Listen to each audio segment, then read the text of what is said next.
Başka bir güneş doğdu sanki bu sabah. Işıklar içinde beyazlara büründü dünya.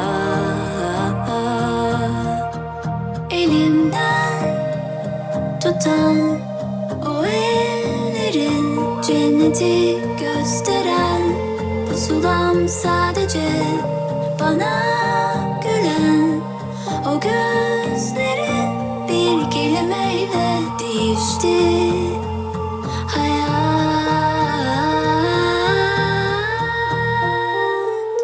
Tatlı bir telaş sardı beni bu sabah.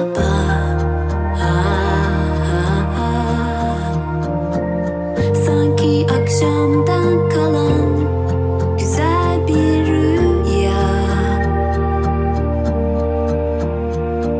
Düşerken tutan o sözlerin, çıkışı gösteren haritam, beni benden iyi gören. O gözlerin bir kelimeyle değişti hayat.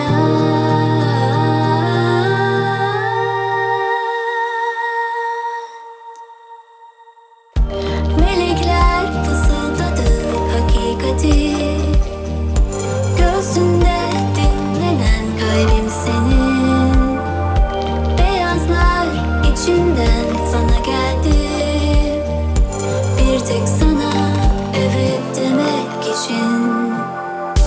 Melekler fısıldadı hakikati, göğsünde dinlenen kalbim senin.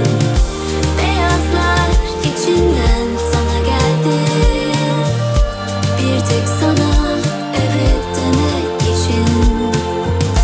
Bir tek sana evet demek için. Bir tek sana. Beyazlar içinden sana geldi, bir tek sana evet demek için.